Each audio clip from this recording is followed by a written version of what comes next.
What is up, everybody? Welcome to the show. This is the Fantasy Football Fanatics podcast, Tuesday, October 31st, Halloween, spooky stuff.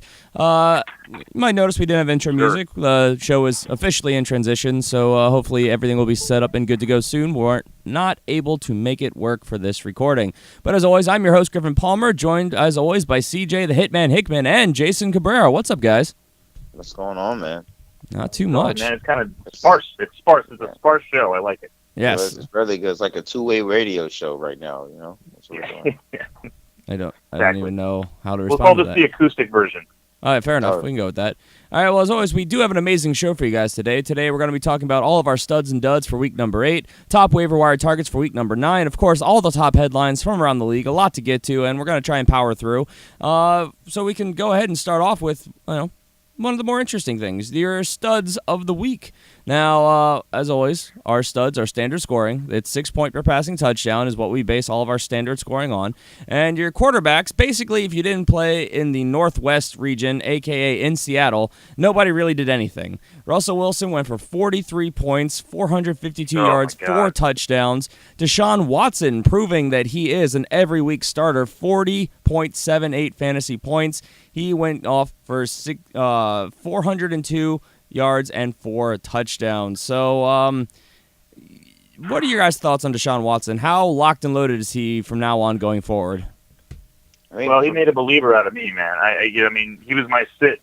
I mean, we talked about this last week. He was my sit of the week, going into Seattle, having to play that Seattle team. But man, he went in there and he balled out. I mean, threw 3 interceptions, but 4 touchdowns, 402 yards. This kid has made a believer out of me, so I will not doubt him again. Yeah, I stand by my statement when I said this dude is matchup proof. I think he answered basically any question anybody had, as far as, how they feel about him going up against any other opposing opponent, outside playing in Houston. I mean, this game, the Legion of Boom is RIP. Like I saw a tweet saying, RIP to Legion of Boom. They died this year, and they died a couple of days ago when they faced the Texans. Yeah, I mean, of course, we all had our reservations because this was his first, you would say, serious road test. But, I mean, he went out there and he got it done. So I'll ask you guys this. I mean, obviously, he's a locked and loaded starter. If you guys had to project him going forward for the rest of the season, do you guys, obviously, I think he finishes as a quarterback 1. Do you think he finishes as a top 5 quarterback? For the rest of the season, you gotta have those thoughts, because you look at the rest of his schedule. He's facing some defenses that are very. Every defense is projected you can be able to score on, but I'm talking about domination performances. That's what he's on pace to be able to do. So I don't see anything slowing down as far as this offense, especially with him at the helm. Jason? He's number 1 right now in fantasy. I mean, he's the highest scoring guy in fantasy right now. That is impressive for a rookie, and this team is gelling around him. So yeah, I would say yes to that. All right. I agree. I think that he definitely has the upside. I'm thinking that top 5 is definitely in the realm of possibility. Like you said, he's number 1, and we have to also take into account he didn't play week 1. So details right there. Yep. Andy Dalton. Go ahead. I'm about to say, and one more thing that's even more scary about him, man. He's not even using his legs like we would think he should. He's doing all this damage in the pocket and he's evading pressures. But if he started using his legs like a Mariota or like a Russell Wilson, like they do, I mean, that's even more points added, and that's just even going to solidify that position for him. And we know he has that ability, so it's probably just a matter of time before we see it out of necessity. Your number 3 quarterback on the week, Andy Dalton. Basically, I bring up the playing in the Northwest being essential because most of these games happen on the East Coast, and it was raining like crazy all day, so that directly affected fantasy production across the board. Andy Dalton, he separated himself from the pack just a little bit, 22.7 fantasy points, 243 yards and 2 touchdowns. So, barely half the production that the other 2 guys got. So, kind of, there's your point right there. Running backs, Ezekiel Elliott, 25.5 fantasy points, 150 yards and 2 touchdowns. Oh, man, Ezekiel Elliott. Can't wait to talk about him soon. LaShawn McCoy, 23.3 fantasy points, 27 attempts. 151 yards, 1 touchdown, also another 22 yards through the air. And Jerick McKinnon. Shady McCoy. Jerick McKinnon, 20.2 fantasy points, 50 yards, 1 touchdown in London. Not the most productive outing, but he also did have 6 catches for another 72 yards, which really helped pad the stats. So those are your running back top performers of the week. Your wide receiver top performers of the week. Again, Deshaun Watson turning 2 of his wide receivers into top fantasy options. DeAndre Hopkins led the list, 28.4 fantasy points. He went 8 for 11 for 224 and a touchdown. So, I mean, DeAndre Hopkins. Aren't you glad you spent half your budget on him? I'm just saying, Griffin. I still could have gotten him for less, and that would have made my listener league team a lot better. True. Yeah, that's true. Well, I made this guy my sit. Again, I'm almost batting 1,000 this week. So I'm sorry to everyone out there who listens to me. I guess it's a bad idea this year, but I made DeAndre my sit because of that whole Seattle thing. And again, Deshaun Watson proving me wrong and getting DeAndre Hopkins the ball. And we've seen when DeAndre Hopkins has a good quarterback delivering him the ball, or an okay quarterback that can actually get him the ball, he can be a force. And he proved that this last week, and I'm impressed. Yeah, man. Well, he did great work too. Yeah, he did good work yesterday. I mean, a couple days ago. It's really good. Oh yeah. All right. Put in that work. Juju Smith-Schuster comes in second. A guy who I was saying was your pickup of the week. 25.3 fantasy points, 7 for 10, 193 and a touchdown. And the longest passing play in Pittsburgh Steelers history. It's crazy. That's crazy because you would think Antonio Brown had to be in the mix of that, but it's not the case. Nope. Not just Antonio Brown, but I mean, just how long the Steelers have been around. You thought somebody would have topped that, but there you go. Yep. Will Fuller comes in third, yet again showing that he's somehow able to surpass his volume problems. He actually got 8 targets in this game, which was a high for the season for him. He only has about 14 or 15 on the season, but 125 yards, 2 touchdowns in Seattle. I still, like many analysts out there, believe that Will Fuller's time is coming. As he keeps up this volume like he did in this game, I don't think he sustains as a top elite fantasy option, but he has been averaging 2 touchdowns a game since he got back. So, yeah, you're pretty excited about that if you pick Will Fuller up off waivers. Absolutely. Tight ends. Well, quite a few here, and by quite a few, I mean just a few because it was kind of a big letdown. Your top tight end on the week was Travis Kelce, 133 and a touchdown, good for 19.3 fantasy points. So, I mean, you just saw that happen on Monday Night Football. Not a bad performance there. Jack Doyle comes in second, 121 and a touchdown, 18.1 fantasy points from him. And Jimmy Graham finally showing up, showing that he can be the guy we thought he was, though not in the yardage category. 39 yards was all he got, but he did get you 2 touchdowns, and that was able to cement you a pretty good performance from the tight end position. I mean, really, there was only about 7 or 8 tight ends you could have started this week, and 2 of them you never would have. Other than those guys, they really let you down this week. So, I mean, we'll briefly go over your top duds of the week, of course. That's kind of half the fun. That's our fantasy therapy. Your quarterback letdowns of the week, Jameis Winston, 3.7 fantasy points. Jameis. Yeah. What in the heck is wrong with you, man? That's killing me. I know the shoulder injury, but come on, man. Listen, that's just pathetic. What happened? That was just pathetic.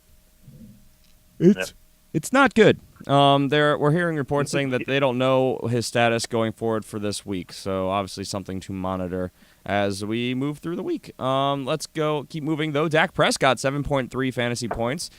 Big letdown there as well in Washington. We thought that he was going to have a better game than that, but again, raining like crazy.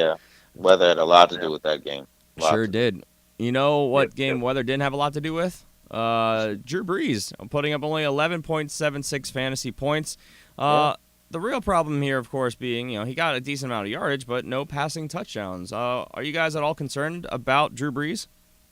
I think it's a random game. This is not a typical Drew Brees game. This is not even a typical Saints offensive game. They made it work on other factors and areas of the game. So I just gotta knock this up as a fluke. If you get 3 or 4 games like this, then I would say, yeah, I'm concerned. But this is a malarkey to me. I mean, the Bears are a sneaky good defense too. So yeah, they've been very frisky. That's true. That's true. They're looking good. They're looking better every year, every week. I don't know with this one. I think this is just a fluke, like we said, or like CJ said. It's Drew Brees. You don't worry about Drew Brees. He's gonna get the yardage. He's gonna get those points. But every now and then, there's gonna be a game like this, even at home. So yeah, I'm not that concerned. True story. Running backs that truly let you down. Wendell Smallwood, people had high hopes for him with a good matchup. 1.4 fantasy points. That's a big dud. Mike Gillislee proving that we're right, that he's phasing out of that offense there. 3.4. Not the most productive running back in New England this week. And then Jay Ajayi, 4.1 fantasy points. Oh, man. Mm-hmm. Are you panicking on Jay Ajayi? That entire Miami Dolphins offense has been a literal dumpster fire this season. I mean, I want to, but I know you've invested too much on him right now, and you probably don't have a lot of depth right there at that position, and he's still a starter. That's one thing when you start to get to this, this part of the season, man. You got to hold on to those starters. You got to try to find some, optimism with it. And one thing is they still have an average to when they want to play right, good offensive line that can be able to move the ball when they want to get right. And, I mean, this was Matt Moore's first start this season with this offense. I think they're going to get better, and I think they can be able to improve and get Jay Ajayi going. I mean, he looked like he was doing good the first couple of series against the Ravens. So, I'm going to hold on to him a little longer. Jason? If I've got him, I'm trying to move him. You know me, I'm not a big Jay Ajayi fan. I wouldn't have him anyway.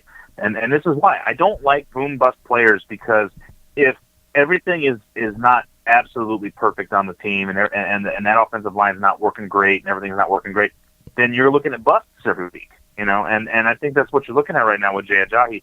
There's something wrong in Miami. They're not able to figure out how to get this offense moving consistently, and that's what you look for, is that consistency. So for me, I definitely would be trying to move Jay Ajayi right now.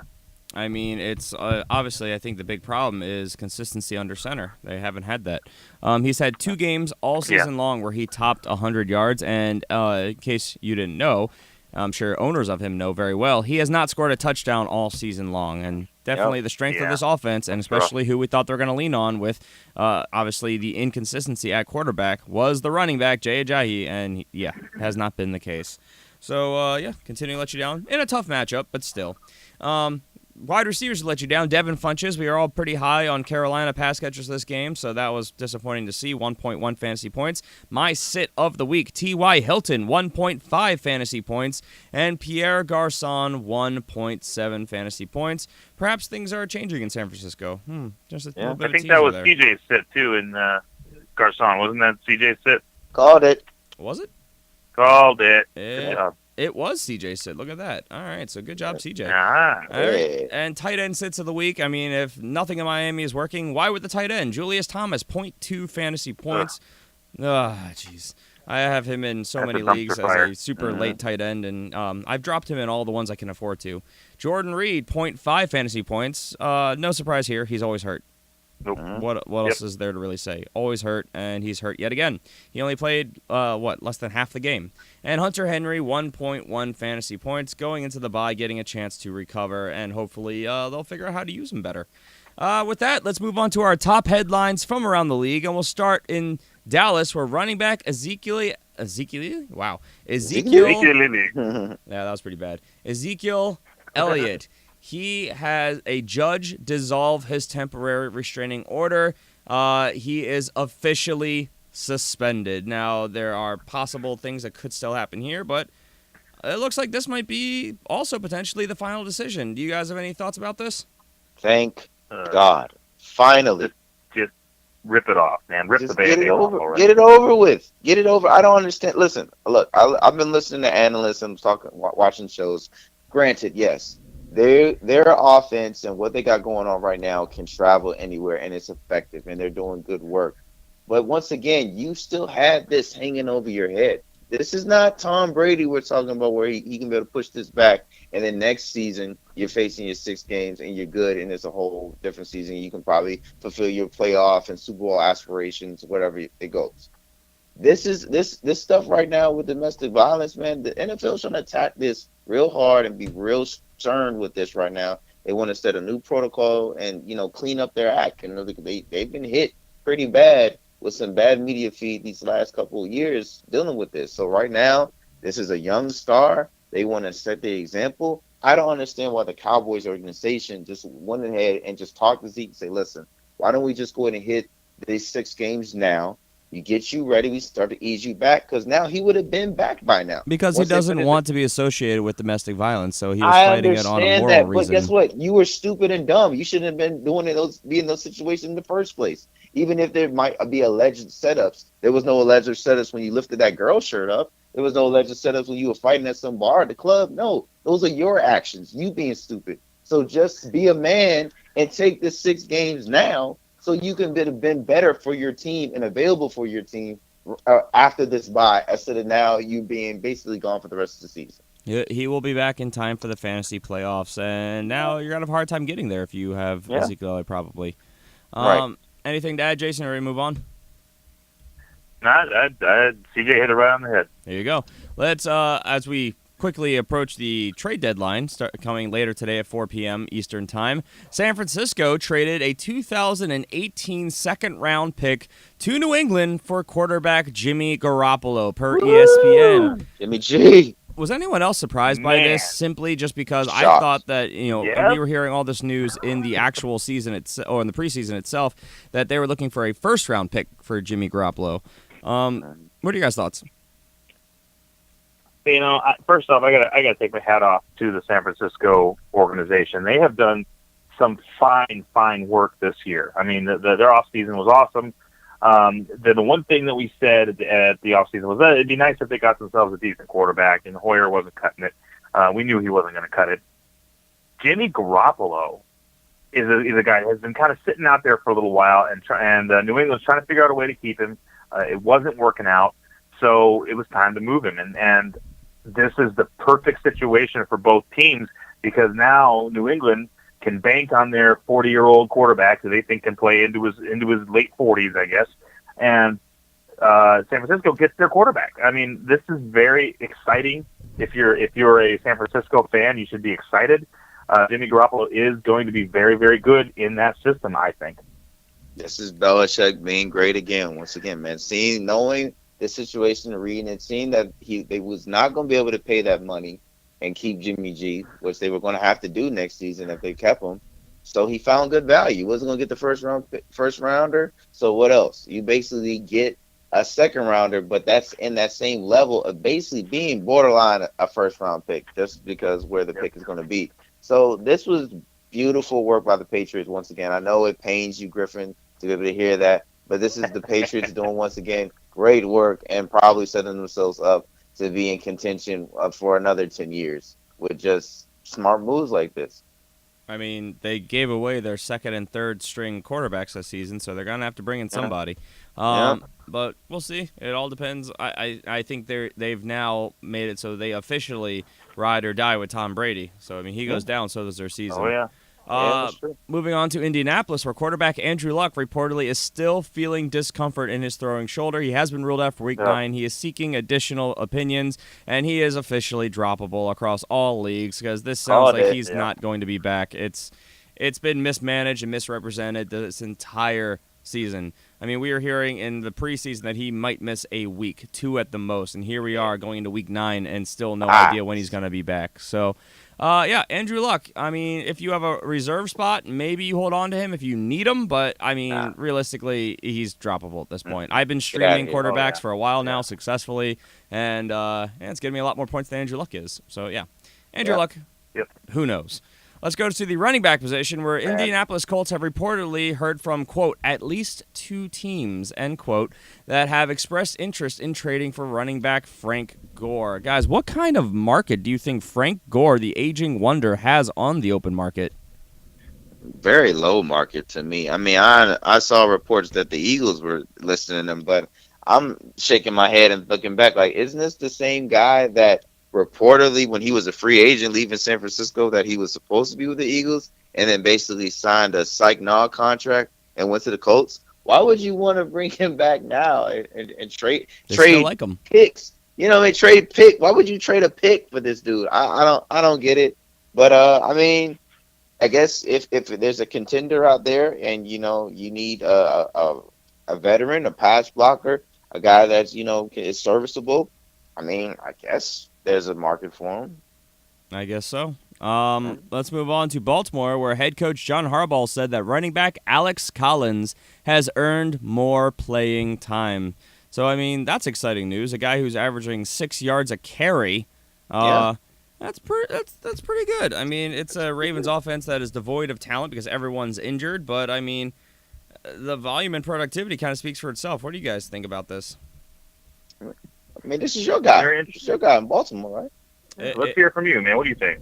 I mean, I'm trying not to be a homer here.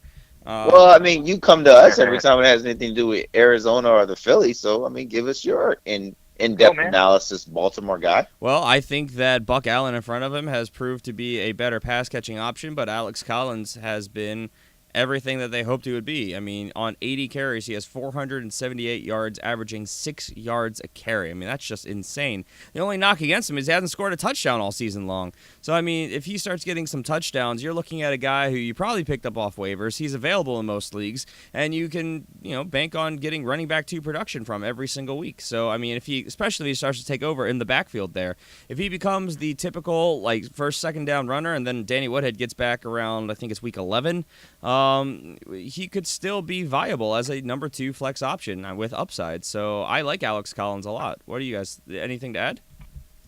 I mean, I like his running style, which you guys, man. I think he definitely has a very bruiser mentality that you would like. That that we would thought Kenneth Dixon was going to be that dude that that can bruise and yet can be able to be effective in the passing game.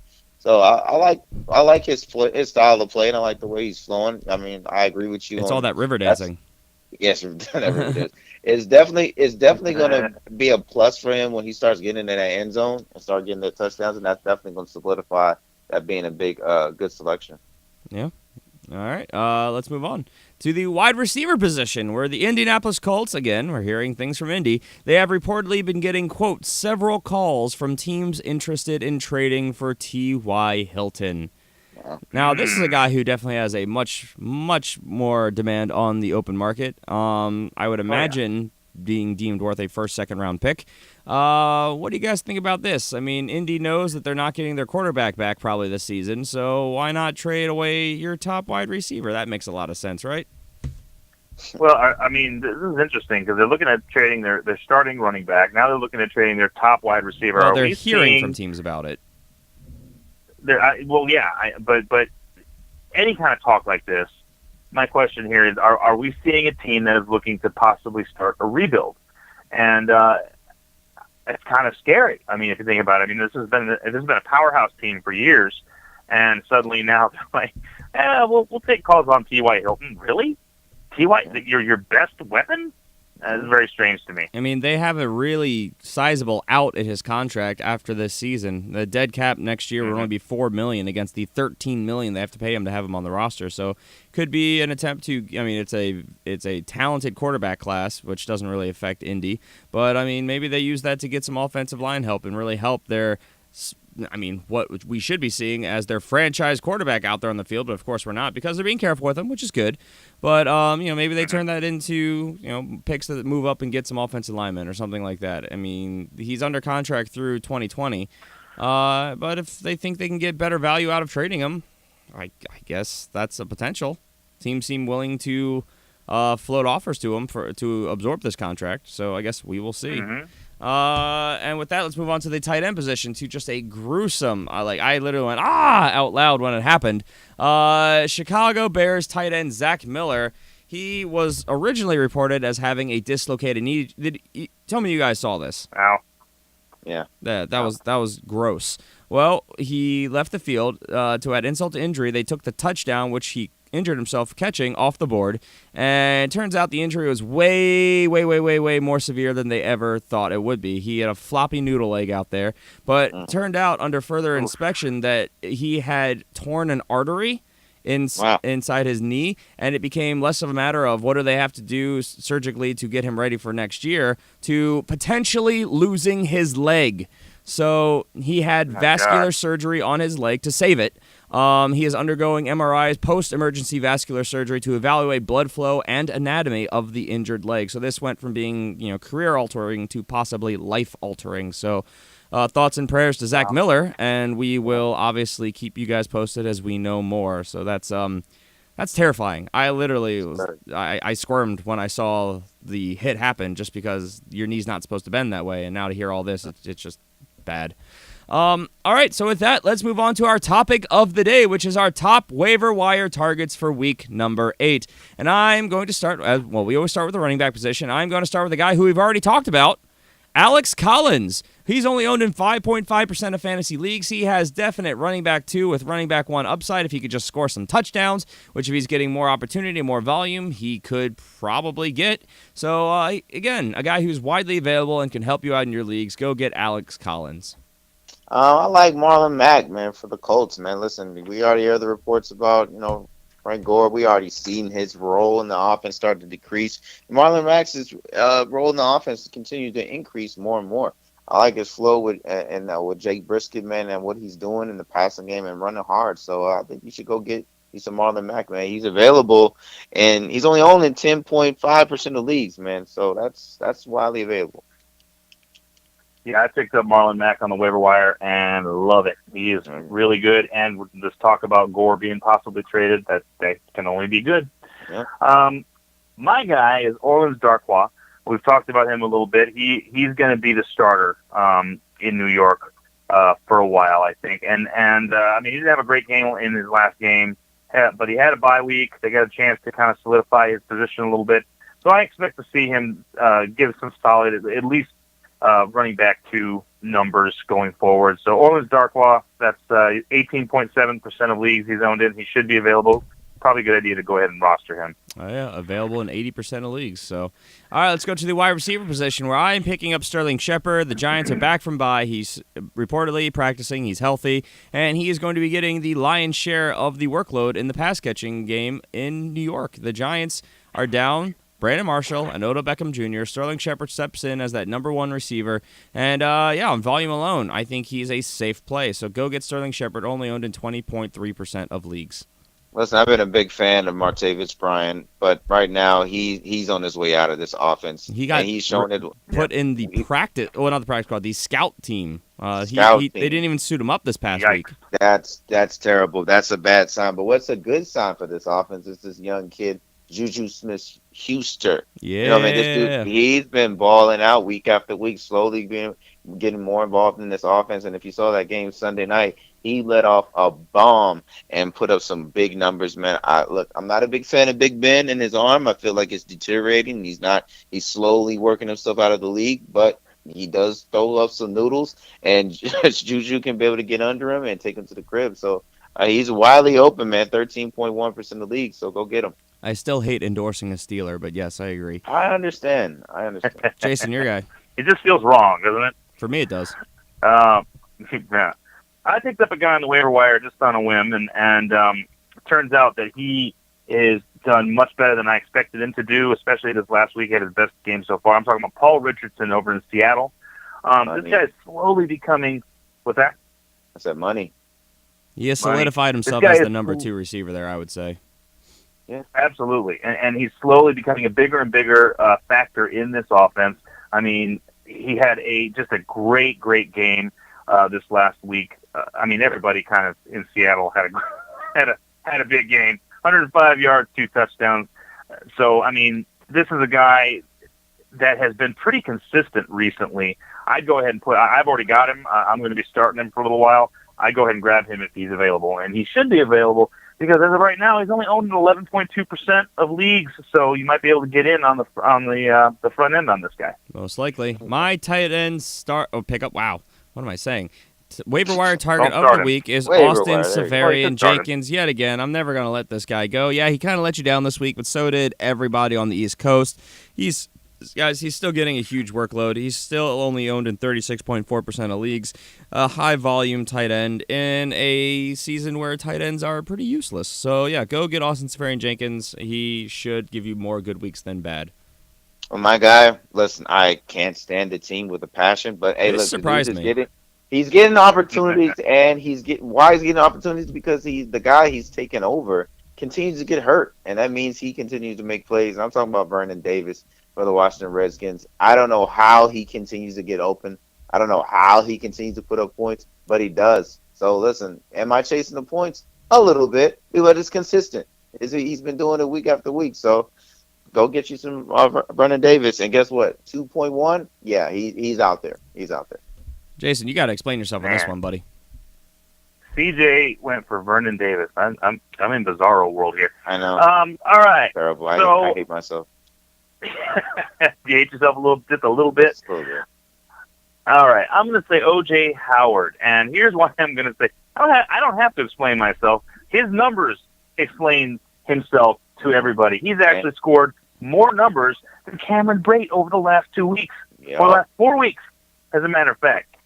As CJ and I have been saying all season, this guy is too talented to not get a bigger role in the offense. He's going to continue to grow in that offense, and that's exactly what we're seeing. This guy is an absolute monster, and they're starting to realize that. He had 24.8 points against Buffalo. He only had 2.6 points against Carolina, but again, he's started. If you look at his numbers, they're trending up. And it looks right now like a heart monitor. So on beep, beep, beep, beep, beep, beep. But you know what? It's going to continue to rise, and he's going to continue to get good weeks. So I would go out and roster this guy if you have the opportunity, which you should because he's only owned at 15.6% of leagues. Suck it, Griffin. He's had one game all season where he's recorded more than 2 catches, only 2 games all season where he's recorded more than 17 yards, and he's only scored in 2 games. So that's my point. Wait a minute. What was that? What were those stats again? Try that again. Which stat? Buffalo, 98 yards and 2 touchdowns. New York Giants, 63 yards and a touchdown. Yeah, his first real game. Chicago, 17 yards. I said he's only scored in 2 games. Well, yeah, he scored more than Eric Ebron and Julius Thomas. So what are we talking about here? Why is that relevant? Kobe Fleener. What do you mean it's relevant? Those are 2 guys that you endorse strongly, and then this rookie that you've been bashing ever since the off season. Here he is starting to come on, scoring points. Mm-hmm. And what we say outside of the top 3, if you score 7 or more points for a tight end, that's money. This is what he's doing. But what I'm saying is, in 8 weeks, he's only done it twice. And one of them was, again, only on 2 targets, or 2 catches, rather. So that's way too boom bust for me from the tight end position. I agree with the talent. He's incredibly talented. Don't make money, man. What we talking? I told you about that. There's safer options. Then the question, of course, comes back to how's Kobe Fleener doing? How's Eric Ebron doing? Yeah. They're not. So, I mean, it's wonderful to say that, but you're talking about tight ends, man. The whole division, the whole tight end area is boom bust, Mm-hmm. And you agree with the whole Vernon Davis thing. He scored less points than O.J. Howard on the season so far. I absolutely back this up. I didn't agree with that. I just said I was surprised that CJ did it. Stop targeting other players. We're talking about O.J. Howard right now. All right, that's Jason's waiver wire target. All right, but that's going to do it for us today. Please make sure you guys tune in on Friday when we will be talking all of our starts and sits for week number 9. As always, please make sure you guys subscribe to the show on iTunes or Stitcher or Podcast Addict or even on YouTube. The works. The video will be back hopefully soon. And just remember, we're here every Tuesday and Friday. You can follow us on Facebook at facebook.com/thefantasyfootballfanatics. And of course, the easiest way to interact with us, follow us on Twitter at the FF Fanatics, or individually, I'm at GPalmerFFF, CJ is at CJ Hickman 89, and Jason is at Jason Cabrera 13. So with that, we're out of here. Obviously, no outro music. Any parting thoughts, guys? Hey man, we got a doozer this Thursday. What is this? Bills Jets. It's gonna be a good game. Should be good. Should be frisky. It's been the ones that you don't expect to be good that have actually been pretty decent as of late. So it could be. Absolutely. Yeah. Divisional. All right. I'm saying. All right. Okay, bye. There you go. All right, so we're out of here. Everyone take care. Have a great week. We'll see you on Friday.